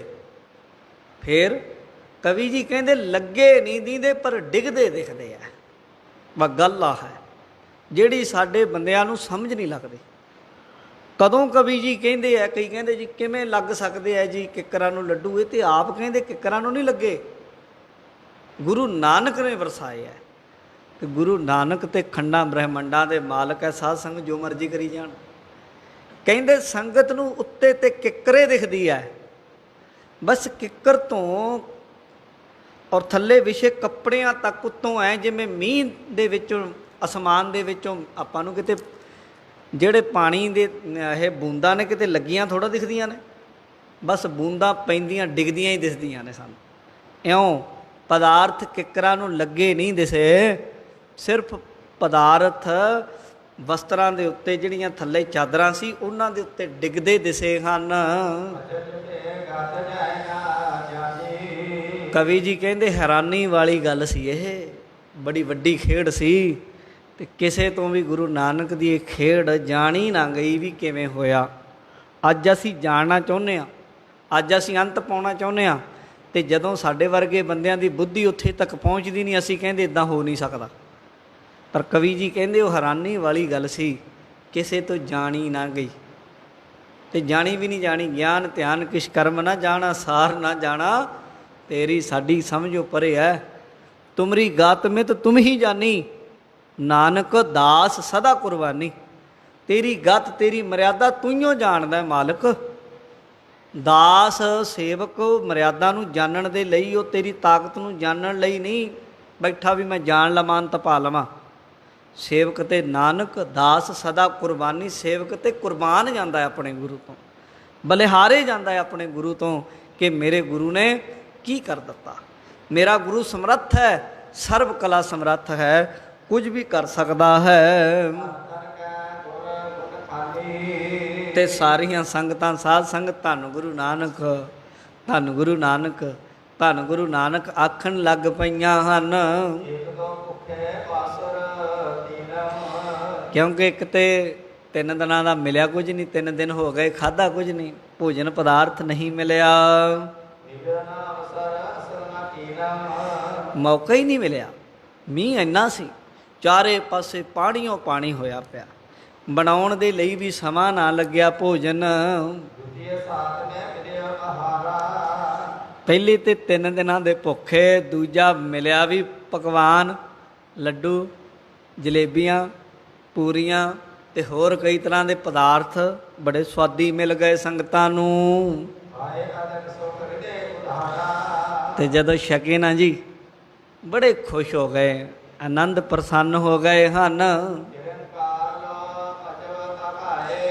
ਕਿੰਨਾ ਹੀ ਸਮਾਂ ਸਾਧ ਸੰਗਤ ਜੀ, ਕਈ ਹਜ਼ਾਰ ਸੰਗਤ ਸੀ, ਸਭਨਾਂ ਨੇ ਛਕਿਆ, ਛਕ ਕੇ ਤ੍ਰਿਪਤ ਹੋ ਗਏ, ਰੱਜ ਗਏ ਹਨ। ਤੇ ਜਦੋਂ ਐਨ ਰੱਜ ਗਏ ਨਾ ਜੀ, ਉਸ ਵੇਲੇ ਜਿਹੜੇ ਮੁਖੀਏ ਸਿੱਖ ਸਨ ਉਹਨਾਂ ਨੇ ਫਿਰ ਸੰਗਤਾਂ ਨੂੰ ਆਖਿਆ, ਭਾਈ ਹੁਣ ਆਪਾਂ ਛਕ ਲਿਆ, ਸਭ ਆਓ ਗੁਰੂ ਜੀ ਦੀ ਸੰਗਤ ਕਰੀਏ, ਬੈਠਦੇ ਹਾਂ। ਤੇ ਜਦੋਂ ਸਾਰੀ ਸੰਗਤ ਰੱਜ ਗਈ, ਸੇਵਾਦਾਰ ਨੇ ਭਾਈ ਲਹਿਣੇ ਨੂੰ ਵੀ ਆਖਿਆ, ਮੁਖੀਏ ਸੰਗਤਾਂ ਦੇ ਵਿੱਚੋਂ ਆਏ ਸੀ ਜਿਹੜੇ ਆਗੂ, ਭਾਈ ਲਹਿਣਾ ਜੀ ਬਸ ਹੁਣ ਰੁਕ ਜਾ। ਹੁਣ ਸਾਰੀ ਸੰਗਤ ਤ੍ਰਿਪਤ ਹੋ ਗਈ ਹੈ। ਭਾਈ ਲਹਿਣਾ ਜੀ ਟਾਹਣੇ ਤੋਂ ਉਤਰ ਆਏ ਥੱਲੇ, ਦਰਖਤ ਤੋਂ ਥੱਲੇ ਉਤਰ ਆਏ ਹਨ। ਤੇ ਕਹਿੰਦੇ ਸੰਗਤ ਪਤਾ ਕਿੰਨੀ, ਕਹਿੰਦੇ 24,000 ਸੀ, 20 ਤੇ 4 24,000, ਇੰਨੀ ਸੰਗਤ ਸੀ। ਸਾਰਿਆਂ ਨੂੰ ਭੋਜਨ ਮਿਲਿਆ, ਪਦਾਰਥ ਮਿਲੇ, ਕੋਈ ਵੀ ਭੁੱਖਾ ਨਾ ਰਿਹਾ, ਸਭਨਾਂ ਨੇ ਰੱਜ ਕੇ ਛਕਿਆ ਹੈ। ਸੰਗਤ ਜਿੰਨੀ ਵੀ ਸੀ ਆਈ ਹੋਈ, ਉਹਨਾਂ ਦੇ ਅੱਗੇ ਅੱਗੇ ਭਾਈ ਲਹਿਣਾ ਜੀ ਆ ਗਏ, ਆਪ ਜੀ ਅੱਗੇ ਚੱਲ ਪਏ, ਸੰਗਤ ਪਿੱਛੇ ਪਿੱਛੇ। ਤੇ ਜਿੱਥੇ ਗੁਰੂ ਨਾਨਕ ਦੇਵ ਪਾਤਸ਼ਾਹ ਜੀ ਖੜੇ ਹਨ, ਸੰਗਤਾਂ ਉੱਥੇ ਆ ਗਈਆਂ ਹਨ। ਤੇ ਭਾਈ ਲਹਿਣਾ ਜੀ ਨਾ ਇਹ ਸਭ ਕੁਝ ਵੇਖ ਕੇ ਹੈਰਾਨ ਰਹਿ ਗਏ। ਸਾਰੀਆਂ ਸੰਗਤਾਂ ਹੀ ਅਸ਼-ਅਸ਼ ਕਰ ਉੱਠੀਆਂ, ਐਸਾ ਕੌਤਕ। ਤੇ ਭਾਈ ਲਹਿਣਾ ਜੀ ਗੁਰੂ ਨਾਨਕ ਦੇਵ ਮਹਾਰਾਜ ਜੀ ਦੇ ਅੱਗੇ ਆ ਕੇ, ਜਿਵੇਂ ਲੱਕੜੀ ਨਹੀਂ ਰੱਖੀ ਦੀ, ਡੰਡਾ ਸੱਟੀ ਦਾ ਲੰਮਾ, ਡੰਡੌਤ, ਡੰਡੇ ਦੀ ਤਰ੍ਹਾਂ ਲੰਮਾ, ਦੰਡਵਤ ਉਹਨੂੰ ਕਹਿੰਦੇ ਆ, ਲੰਮਾ ਪੈ ਕੇ ਗੁਰੂ ਨਾਨਕ ਦੇ ਚਰਨਾਂ ਤੇ ਮੱਥਾ ਟੇਕਿਆ, ਸਿਰ ਝੁਕਾਇਆ ਹੈ। ਬੜੀ ਨਿਮਰਤਾ 'ਚ ਆ ਗਏ, ਪ੍ਰੇਮ ਹਿਰਦੇ ਵਿੱਚ ਵਸ ਗਿਆ, ਅੰਦਰਲਾ ਗਦਗਦ ਹੋ ਉੱਠਿਆ ਹੈ। ਐਸੀ ਖੇਡ ਵਰਤੀ, ਕਹਿੰਦੇ ਅੱਜ ਪਹਿਲੀ ਵਾਰ ਐਸਾ ਅਹਿਸਾਸ ਹੋਇਆ ਕਿ ਅੰਦਰ ਕੁਝ ਸ਼ਕਤੀਆਂ ਆ ਗਈਆਂ। ਬੋਲੋ ਸਤਨਾਮ ਸ਼੍ਰੀ ਵਾਹਿਗੁਰੂ। ਸ਼ਕਤੀਆਂ, ਤਾਕਤਾਂ ਗੁਰੂ ਨਾਨਕ ਦੇ ਖਜ਼ਾਨੇ 'ਚੋਂ ਕੁਝ ਕਿਣਕਾ ਹਿੱਸਾ ਮਿਲਿਆ ਹੈ। ਹਰ ਨਾਈ। ਕਹਿੰਦੇ ਅੰਦਰ ਜਿਵੇਂ ਚੜ੍ਹਦੇ ਸੂਰਜ ਦੀ ਲਾਲੀ ਹੁੰਦੀ ਹੈ ਨਾ, ਇਉਂ ਅੰਦਰ ਰੌਸ਼ਨੀ ਹੋਈ, ਪ੍ਰਕਾਸ਼ ਹੋਇਆ ਹੈ। ਸੰਗਤ ਪਾਈ ਨ ਪਈ ਵਿਚਾਰੀ। ਤੇ ਸੰਗਤ ਵੀ ਆਈ ਤੇ ਨਮਸਕਾਰਾਂ ਕਰਦੀ ਹੈ, ਬਾਰ-ਬਾਰ ਮੱਥੇ ਟੇਕਦੀ ਹੈ। ਸਰਦਾ ਜਗੀ ਪਰਮ ਸੁਖਕਾਰੀ। ਜਿਹੜੇ ਵਿੱਚ ਮਾੜੇ ਮੋਟੇ ਕੋਈ ਅਸ਼ਰਦਕ ਵੀ ਸਨ, ਕੋਈ ਉੱਦਾਂ ਵੀ ਆ ਜਾਂਦੇ, ਕਈਆਂ ਦੇ ਲਈ ਮੇਲਾ ਹੀ ਹੁੰਦਾ, ਮੇਲਾ ਦੇਖਣ ਆਉਂਦੇ ਆ, ਉਹ ਵੀ ਆਹ ਸਾਰਾ ਕੁਝ ਕੌਤਕ ਦੇਖ ਕੇ ਸਾਧ ਸੰਗਤ ਜੀ ਗੁਰੂ ਨਾਨਕ ਮਹਾਰਾਜ ਸੱਚੇ ਪਾਤਸ਼ਾਹ ਦੇ ਅੱਗੇ ਝੁਕ ਗਏ ਹਨ, ਇਸਮੇ ਬਚਨ ਪਛਾਨੇ। ਬੈਠ ਗਏ। ਫਿਰ ਤਾਂ ਹੁਣ ਤੇ ਹੈਰਾਨ ਹੋ ਗਏ ਤੇ ਬਚਨ ਕਰਨ ਲੱਗ ਪਏ ਹਨ। ਸੈ ਅਚਰਜ ਕੋ ਨ ਜਾਣ ਹੈ। ਤੇ ਸਾਰੇ ਕਹਿੰਦੇ ਜੀ ਅੱਜ ਤੇ ਹੈਰਾਨੀ ਵਾਲੀ ਗੱਲ ਵਰਤ ਗਈ। ਇਹ ਜੋ ਕੁਝ ਹੋਇਆ ਕਿਸੇ ਦੀ ਸਮਝ ਨਹੀਂ ਆਉਂਦਾ ਕਿ ਵਾਪਰ ਕੀ ਗਿਆ ਹੈ। ਗੁਰੂ ਭਈ ਨਾ ਉਹ ਵੈਸੇ। ਪਹਿਲਾਂ ਤੇ ਕਦੇ ਇਦਾਂ ਨਾ ਸੁਣਿਆ, ਨਾ ਕਦੇ ਵੇਖਿਆ। ਕਦੇ ਕਿੱਕਰਾਂ ਤੋਂ ਵੀ ਮਠਿਆਈਆਂ ਝੜਦੀਆਂ ਹੁੰਦੀਆਂ, ਪਰ ਅੱਜ ਦੇਖ ਲਿਆ ਅੱਖੀਂ। ਸੁਣਿਆ ਤਾਂ ਸੀ ਕਿ ਗੁਰੂ ਨਾਨਕ ਦੇ ਘਰ ਸਭ ਕੁਝ ਸਰਬ ਕਲਾ ਸਮਰੱਥ ਹੈ, ਕੁਝ ਵੀ ਹੋ ਸਕਦਾ ਹੈ, ਪਰ ਹੁਣ ਦੇਖ ਲਿਆ ਜੈਸਾ ਸਤਿਗੁਰ ਸੁਣੀਦਾ ਤੈਸੋ ਹੀ ਮੈਂ ਡੀਠ। ਦੇਖ ਲਿਆ ਹੈ। ਆਤੇ ਅਸਰ ਧਿਆਇਓ ਜੈਸੇ। ਕਹਿੰਦੇ ਜਿਵੇਂ ਆਪਣੇ ਹੱਥੀਂ ਪਾਤਸ਼ਾਹ ਜੀ ਨੇ, ਮਾਲਕ ਨੇ ਭੋਜਨ ਛਕਾ ਦਿੱਤੇ ਹਨ। ਕਲਾ ਭਗਵਾਨ ਪਹਿਚਾਨੇ। ਕਹਿੰਦੇ ਤੇ ਜਾਣ ਲਿਆ ਸਰਬ ਕਲਾ ਸਮਰੱਥ ਪੂਰਨ ਕਲਾ ਵਾਲੇ ਹਨ, ਜੋ ਚਾਹਣ ਉਹ ਕਰ ਸਕਦੇ। ਕੋਈ ਕਹਿੰਦਾ ਜੀ ਇਦਾਂ ਕਿਵੇਂ ਹੋ ਜੂ, ਕਿੱਕਰਾਂ ਨੂੰ ਮਠਿਆਈਆਂ ਕਿਵੇਂ ਲੱਗ ਸਕਦੀਆਂ? ਉਹ ਕੰਡੇ ਵੀ ਤਾਂ ਕਿਸੇ ਨੇ ਲਾਏ ਨੇ, ਉਹਨੂੰ ਫੁੱਲ ਵੀ ਤਾਂ ਕਿਸੇ ਨੇ ਲਾਏ ਨੇ, ਉਹਨੂੰ ਪੱਤੇ ਵੀ ਤਾਂ ਕਿਸੇ ਨੇ ਲਾਏ ਨੇ ਉਹਨੂੰ। ਆਹ ਦਰਖਤਾਂ ਦੇ ਉੱਤੇ, ਪੇਡਿਆਂ ਦੇ ਉੱਤੇ ਸੇਬ ਲੱਗਦੇ ਆ, ਆੜੂ ਲੱਗਦੇ ਆ, ਚੀਕੂ ਲੱਗਦੇ ਆ, ਵੀ ਤਾਂ ਕਿਸੇ ਸ਼ਕਤੀ ਨੇ ਲਾਏ ਆ ਜਾਂ ਤੁਸੀਂ ਲਾਏ ਆ? ਉਹ ਜੇ ਲਾਏ ਆ ਤੇ ਲਾ ਕੇ ਦਿਖਾ ਦਿਓ ਤੁਸੀਂ ਕਿਸੇ ਤੇ। ਉਹ ਲਾਉਣ ਵਾਲਾ ਪ੍ਰਮਾਤਮਾ ਹੈ, ਤੇ ਉਹ ਪ੍ਰਮਾਤਮਾ ਗੁਰੂ ਨਾਨਕ ਦਾ ਰੂਪ ਧਾਰ ਕੇ ਦੁਨੀਆ ਤੇ ਆ ਗਿਆ। ਉਹ ਜੋ ਮਰਜ਼ੀ ਲਾਈ ਜਾਵੇ, ਭਾਵੇਂ ਲੱਡੂ ਲਾ ਦੇ, ਸਰਬ ਕਲਾ ਸਮਰੱਥ ਹੈ। ਇਸੇ ਨੂੰ ਤੇ ਸਮਰੱਥਾ ਵਾਲਾ ਕਹਿੰਦੇ, ਇਸੇ ਨੂੰ ਤੇ ਪ੍ਰਮਾਤਮਾ ਦਾ ਰੂਪ ਕਹਿੰਦੇ, ਇਸੇ ਨੂੰ ਤੇ ਭੱਟਾਂ ਨੇ ਆਖਿਆ ਨਿਰੰਕਾਰ ਆਕਾਰ ਜੋਤ ਜਗ ਮੰਡਲ ਕਰਿਓ। ਨਿਰੰਕਾਰੀ ਜੋਤ ਨੇ ਆਕਾਰ ਧਾਰ ਕੇ ਸੰਸਾਰ ਦੇ ਵਿੱਚ ਆਉਣਾ ਕੀਤਾ, ਇੱਥੋਂ ਚੱਕਰ ਲਾਇਆ। ਉਹ ਗੁਰੂ ਨਾਨਕ ਦੇਵ ਮਹਾਰਾਜ ਹੈ ਪ੍ਰਮਾਤਮਾ ਦਾ ਰੂਪ ਹੈ। ਇਹੀ ਤਾਂ ਗੱਲ ਹੈ ਜੀ। ਮਾਨਵ ਆਤਮਾ ਏਕ ਮਿਲਾਨੇ। ਤੇ ਅਨੇਕਾਂ ਤਰ੍ਹਾਂ ਦੇ ਲੋਕ ਫਿਰ ਹੁਣ ਜਦੋਂ ਇਹ ਗੱਲ ਚਾਰੇ ਪਾਸੇ ਪਸਰ ਗਈ ਤੇ ਦੂਰ ਦੂਰ ਤੋਂ ਲੋਕੀ ਆਉਣ ਲੱਗ ਪਏ। ਜਿੱਧਰ ਨੂੰ ਵੀ ਗੁਰੂ ਜੀ ਜਾਂਦੇ ਹਨ, ਹੁਣ ਤੇ ਗੁਰੂ ਜੀ ਦੇ ਪਿੱਛੇ ਪਿੱਛੇ ਹਜ਼ਾਰਾਂ ਦੇ ਹਿਸਾਬ ਨਾਲ ਸੰਗਤਾਂ ਆਉਂਦੀਆਂ, ਪਿੱਛੇ ਹੀ ਰਹਿੰਦੀਆਂ ਹਨ। ਜਿੱਧਰ ਵੀ ਦੇਖੋ ਧੰਨ ਗੁਰੂ ਨਾਨਕ, ਧੰਨ ਗੁਰੂ ਨਾਨਕ ਹੁੰਦੀ ਹੈ। ਚਾਰੇ ਪਾਸੇ ਸਤਿਗੁਰੂ ਗੁਰੂ ਨਾਨਕ ਦੇਵ ਮਹਾਰਾਜ ਜੀ ਦਾ ਨਾਮ ਦਾ ਜਕਾਰਾ, ਜੈ ਜੈਕਾਰ ਚਾਰੇ ਪਾਸੇ ਹੋ ਰਹੀ ਹੈ। ਸਾਰੇ ਪਾਸੇ ਸਾਧ ਸੰਗਤ ਜੈ ਜੈਕਾਰ, ਜੈ ਜੈਕਾਰ। ਹਰ ਕੋਈ, ਆਪਾਂ ਵੀ ਕਰ ਲਈਏ, ਸਾਰੇ ਬਾਣੀ ਦੀ ਪੰਕਤੀ ਪੜ੍ਹਿਆ ਕਰੋ ਨਾਲੋਂ ਨਾਲ। ਜੈ ਜੈਕਾਰ ਕਰੇ ਸਭ ਕੋਈ, ਜੈ ਜੈਕਾਰ ਕਰੇ ਸਭ ਕੋਈ, ਜੈਕਾਰ ਕਰੇ ਸਭ, ਜੈ ਜੈ ਜੈਕਾਰ ਕਰੇ ਸਭ ਕੋਈ, ਜੈ ਜੈਕਾਰ ਕਰੇ ਸਭ ਕੋਈ, ਜੈਕਾਰ ਕਰੇ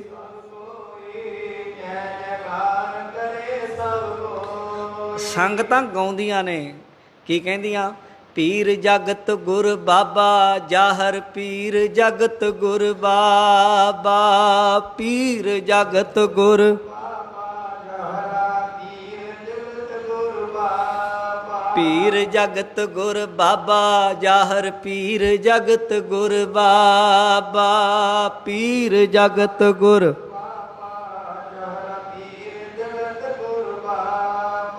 ਇਹ ਕੋਈ ਕੱਚੀ ਬਾਣੀ ਨਹੀਂ ਆਪਣੇ ਕੋਲੋਂ ਬਣਾਈਆਂ ਹੋਈਆਂ ਮਨੋਕਲਪਿਤ ਕਹਾਣੀਆਂ ਨਹੀਂ, ਧਾਰਨਾ ਨਹੀਂ, ਇਹ ਬਾਣੀ ਹੈ ਭਾਈ ਗੁਰਦਾਸ ਜੀ ਦੀ। ਜਾਹਰ ਪੀਰ ਜਗਤ ਗੁਰੂ ਬਾਬਾ।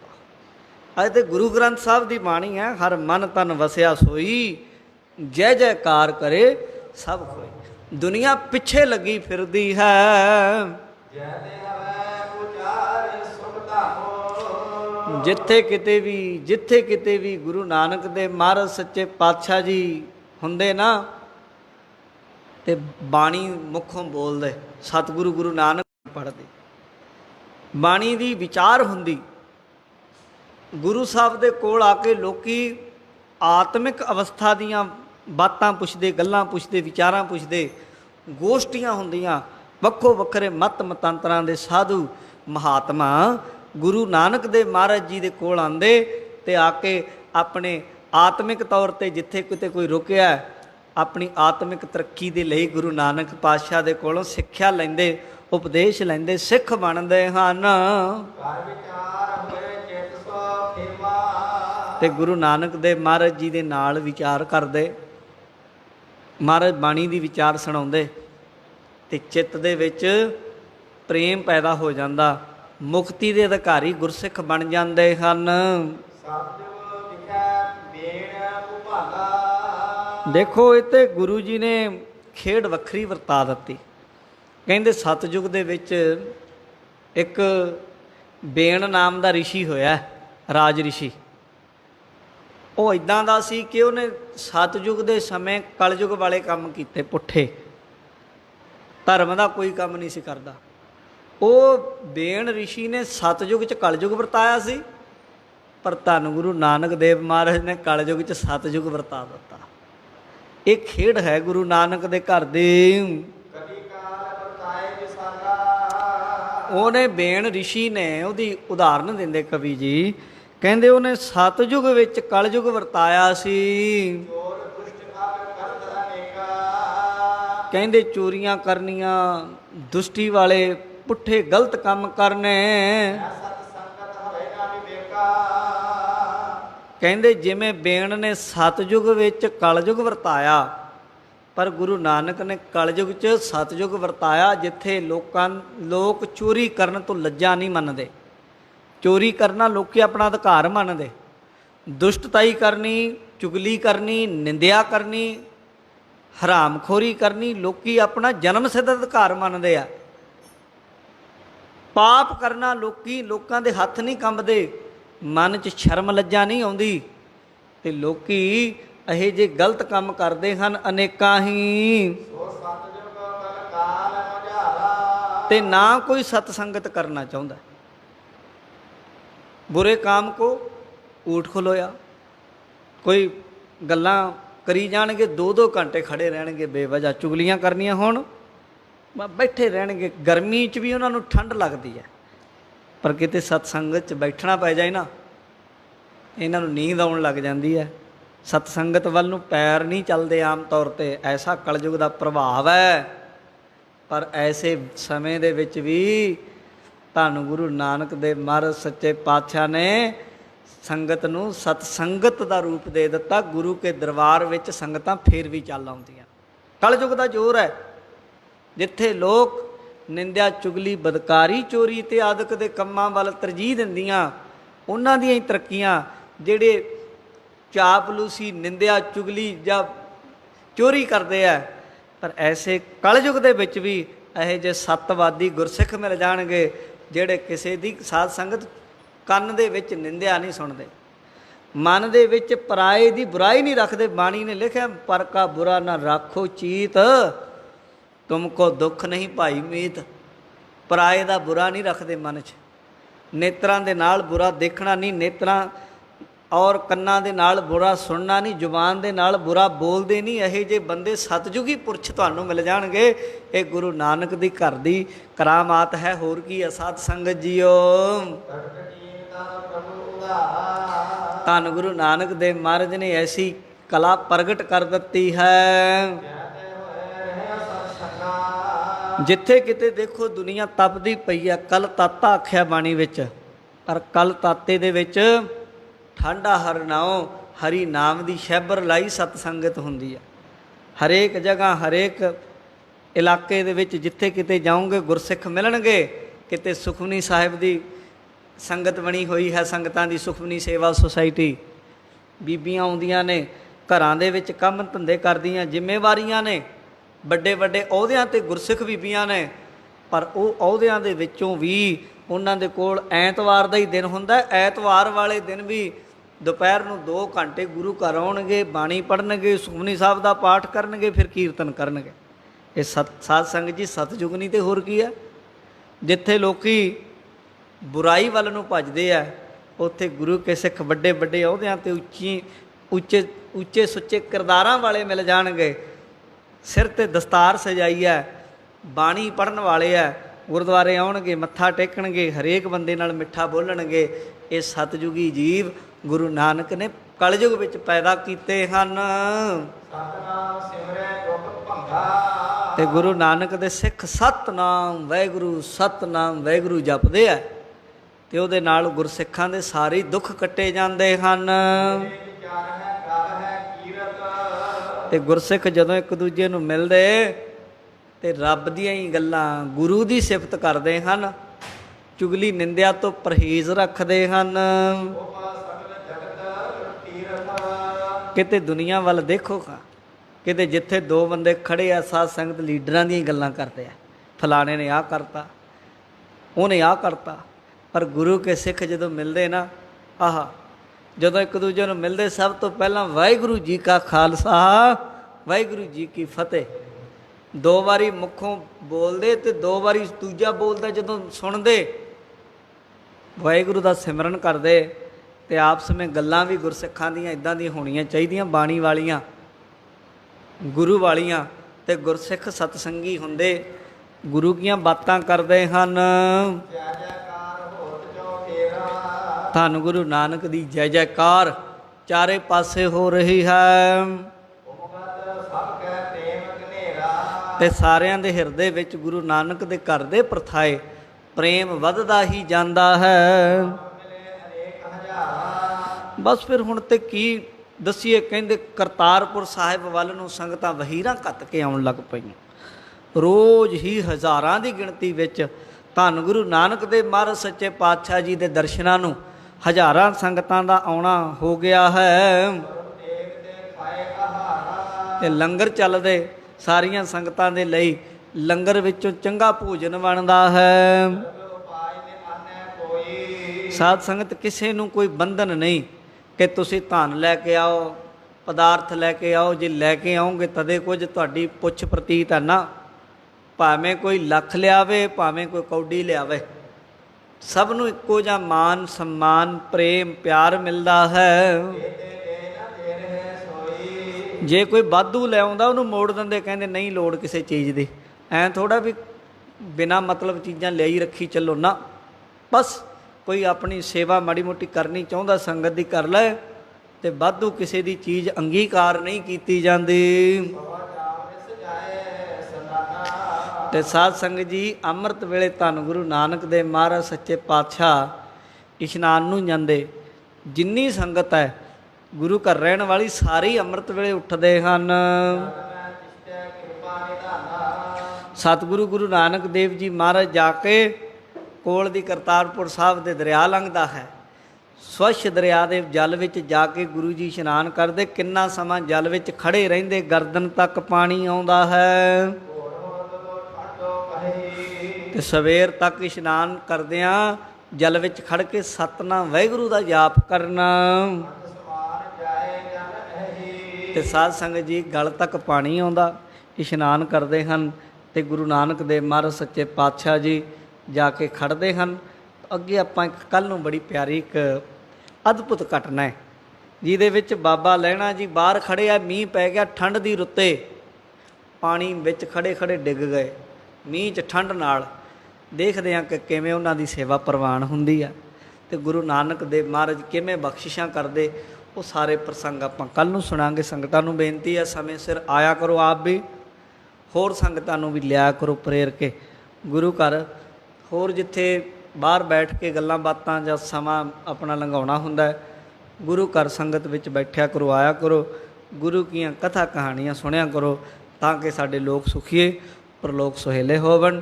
ਸੋ ਸਭ ਸੰਗਤ ਦਾ ਧੰਨਵਾਦ। ਹੋਈਆਂ ਭੁੱਲਾਂ ਦੀ ਖਿਮਾ ਜੀ। हे अच्युत हे पार ब्रह्म अविनाशी अगनास, हे पूरन हे सर्वमय।